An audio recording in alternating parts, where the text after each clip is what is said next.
আসসালামু আলাইকুম। আজকে কথা বলবো হচ্ছে গাজায় মুসলিম নিধন এই বিষয়ে। বেশি কথা বলবো না, অল্প কিছু। সেটা হচ্ছে কেন ইসরায়েল যুদ্ধবিরতি ভঙ্গ করে হামলা চালালো।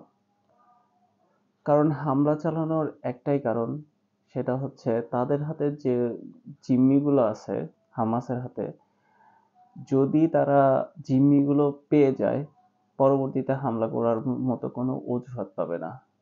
এই জন্য ওই এই জিম্মিগুলো তাদের হাতে থাকা অবস্থায় হামলা করলো, কারণ যাতে বারবার তারা বলতে পারে যে হামাসের হাতে আমাদের জিম্মি আছে। তাদের উদ্ধার করার জন্য এই কাজগুলো, এই হামলাটা করা হয়েছে। এবং আপনি বাস্তবেও তাই দেখবেন, মিডিয়ায় তো ওদের বিষয়গুলো তো এরকম ভেগ থাকে সব জিনিস। আর হচ্ছে হামাসের অ্যাক্টিভিটি নিয়ে আমার একটু সন্দেহ জাগে।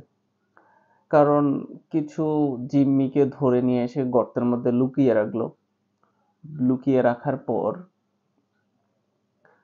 এত মানে পুরো ঘরবাড়ি সব ভেঙে দিল।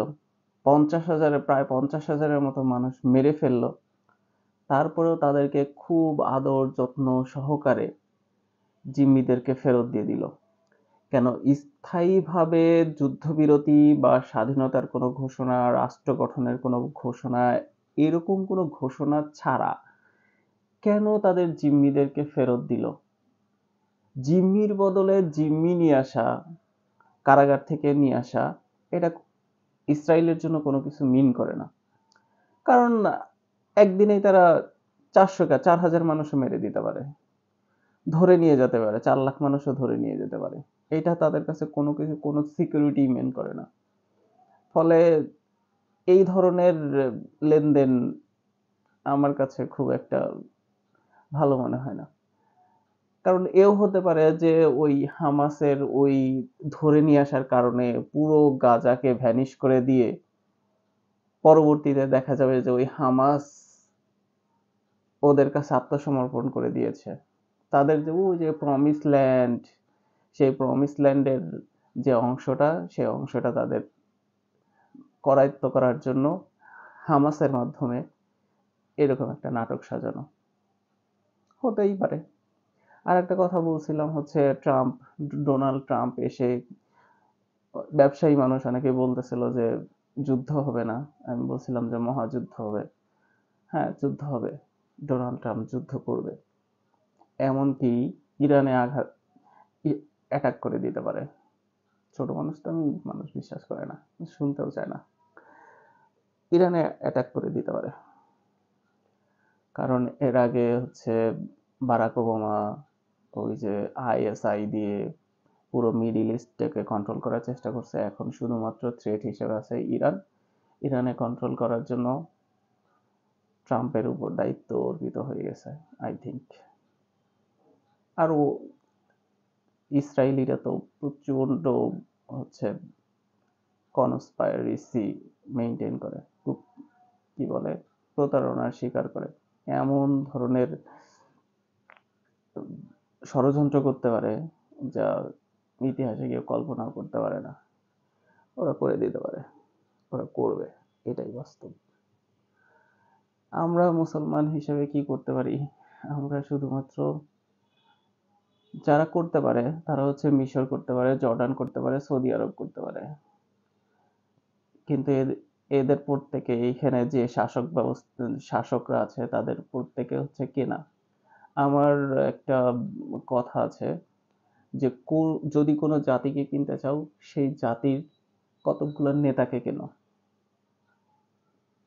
আমি এটা পরখ করে দেখছি যে যুগে যুগে যত মানুষের ওই জাতিগুলোকে নিয়ন্ত্রণ করার চেষ্টা করা হয়েছে, তাহলে তাদের নেতাগুলোকে কেনা হয়েছে। বাংলাদেশেও হয়েছে এবং বিশ্বেও এই থিওরি, এই জিনিসের প্রচলন আছে। যারা ক্ষমতায় থাকে, যারা শক্তিশালী, ওই ২-৪ জনকে টাকা দিয়ে কিনলেই পরবর্তীতে দেখা যায় যে ওই কমিউনিটির সবাইকে কেনা হয়ে গেছে। আমাদের দায়িত্ব, আমাদের অনেক দায়িত্ব, আমাদের পুরো মুসলিম বিশ্ব এক হওয়ার খুব সবাই এক হওয়ার কথা বলে, কিন্তু কেউই হতে পারে না, হওয়ার জন্য পরিস্থিতি নাই। একটা জিনিস যদি ফলো করা যায় যে মার্কিন যুক্তরাষ্ট্রের আশেপাশে যে ইগুলো ছিল, রাষ্ট্রগুলো, স্টেটগুলো ছিল, সেই স্টেটগুলো একসাথে করে তারা হচ্ছে ইউএসএ আকার ধারণ করে। আর পুরো বিশ্বে মুসলমান অধ্যুষিত যে অঞ্চলগুলো ছিল সেগুলোকে আলাদা আলাদাভাবে স্বাধীন করে দিয়ে, সভরেনটি দিয়ে, বিভিন্ন ধরনের ইস্যু তৈরি করে তাদের মধ্যে ভিন্নতা তৈরি করে দিয়েছে। ফলে তারা আর এক হতে পারে না। যেমন বাংলাদেশ, ইন্ডিয়া, পাকিস্তান, আফগানিস্তান, বাংলাদেশের 20 কোটি, ইন্ডিয়ার 20 কোটি, পাকিস্তানের 20 কোটি, এই 20-20-60 কোটি হয়ে যায়, 3-20-60 কোটি। তখন কিন্তু ভারতের এই 60 কোটি মানুষ যদি এক হয়ে যেতে পারে, তাহলে কিন্তু ভারতের আধিপত্য একদম লেস হয়ে যাবে।